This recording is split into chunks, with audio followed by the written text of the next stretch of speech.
Hello Virgo, Sun, Moon, Rising, and Venus signs. Kamusta kayo? Sana po nasa mabuti kayong kalagayan.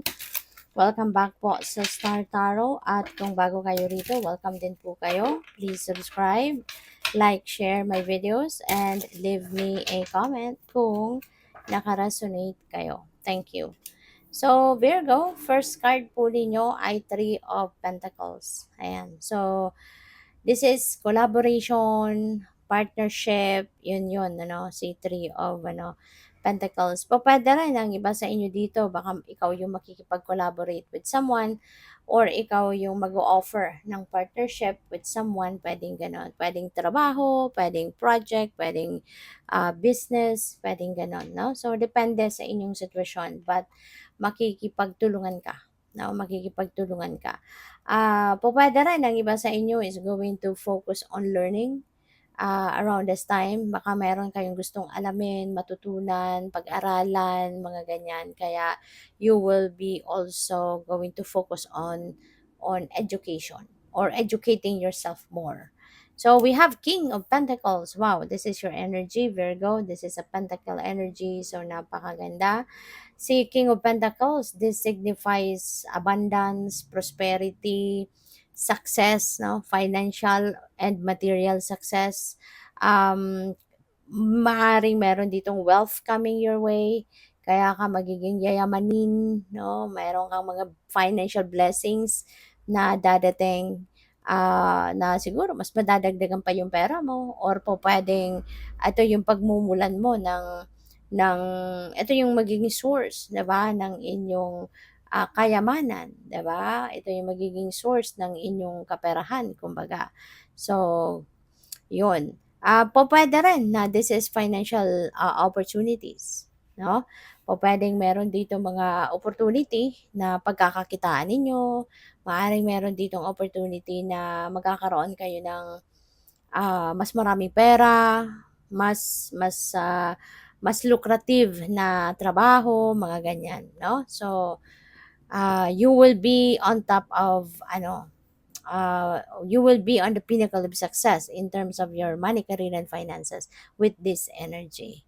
So, we have Ace of Wands. Ayan. So, baka yung opportunity na to na sinasabi ko, nadhatid ni King of Pentacles could be this. Baka ito yung sisimulan mo. Kasi si Ace of Wands, this is a new beginning energy, And this is very exciting na energy. Kasi yung offer na ibibigay sa'yo ng divine sa ngayon is something na related sa inyong creativity. Kasi yung Virgos naman talaga, 'di ba? You really have that artistic prowess, 'di ba? Meron kang artistic touch talaga. So very creative ka. Kaya maaari na yung offer sa inyo dito na pupuwedeng trabaho, career, 'di ba? Or kung ano man ang ventures na to, could be related, no, to your creativity. Could be related to your could be related to your talents, no? So, good luck.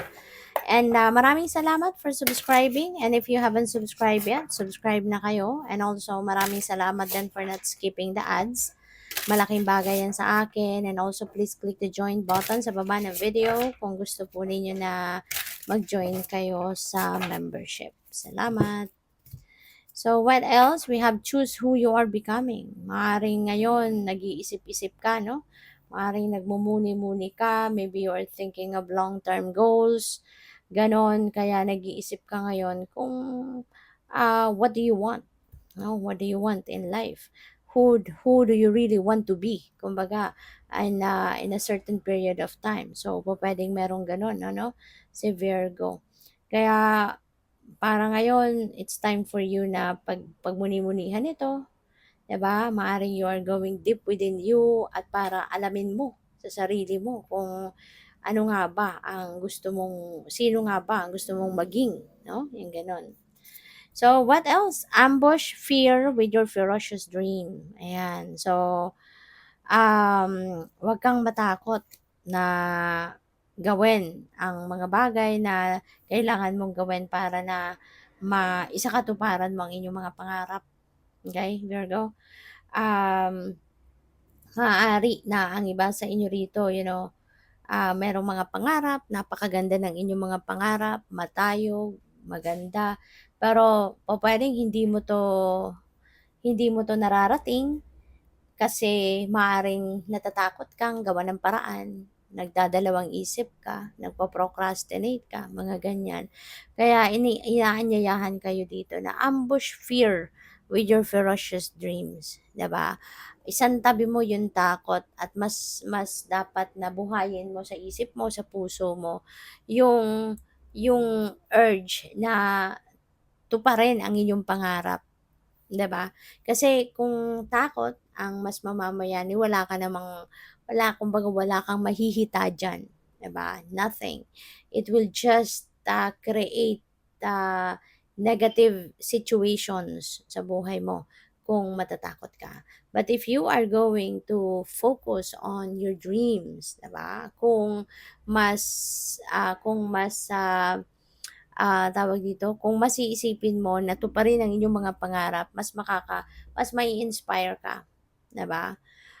Kung ano yung mga, kailangan mong gawin para matupad mo, marating mo yung mga pangarap mo, mas mai-inspire at mamo-motivate ka, 'di ba? Kaya as much as possible, isantabi mo na lang yung takot mo, um, kasi mako-compare mo yun, 'no? Come to think of it, kung ganito ang gagawin ko, 'di ba? Itong gagawin ko, ito yung pangarap ko, ito yung gagawin ko. Dito ako mauuna, itong mga steps na gagawin ko, magpaplano ka. 'Di ba, mas siguro mas mafi-feel mo na mas magiging excited ka, 'di ba? Pero kung ayun, isipin mo, ito yung pangarap ko, kaso natatakot akong gawin, eh. Kaso natatakot akong, pumunta sa ganito, ayoko makipag-usap kay ganito, 'di ba? So, ang dami-dami mong negativity na maiisip.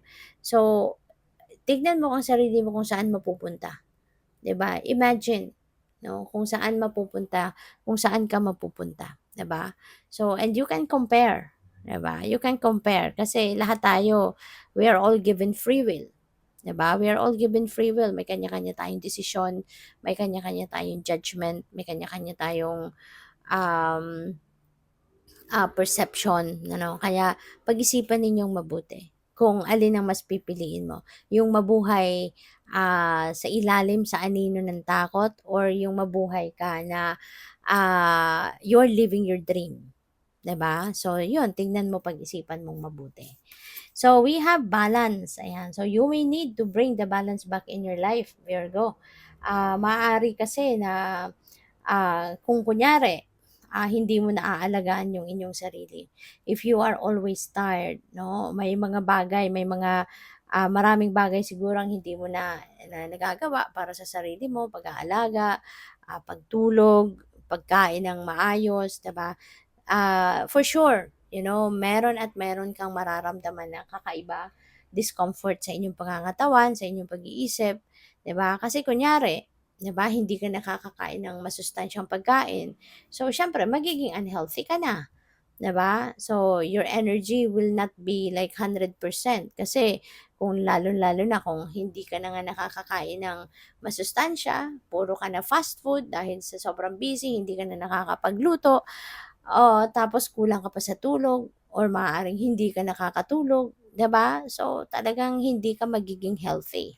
So, with that, siyempre may mga discomfort ka na nararamdaman, may mga bagay na tatamarin ka ng gawin, may mga bagay na hindi mo na lang gagawin kasi, nanghihina ka or may masakit ka sa katawan or hindi maganda pakiramdam mo, 'di ba? So, that is where imbalance, starts. Kaya kailangan, 'no, na lagi lang tayong nasa balanse. Dapat lahat ng areas of life nabibigyan natin ng oras para kahit papaano may balanse ang lahat. Maaagapan agad natin kung meron na tayong nani-neglect, kung meron na tayong na-o-overlook na mga sitwasyon o mga bagay-bagay, maaagapan agad natin 'yan, 'di ba? So, good luck. Thank you for watching Love and Light. Namaste.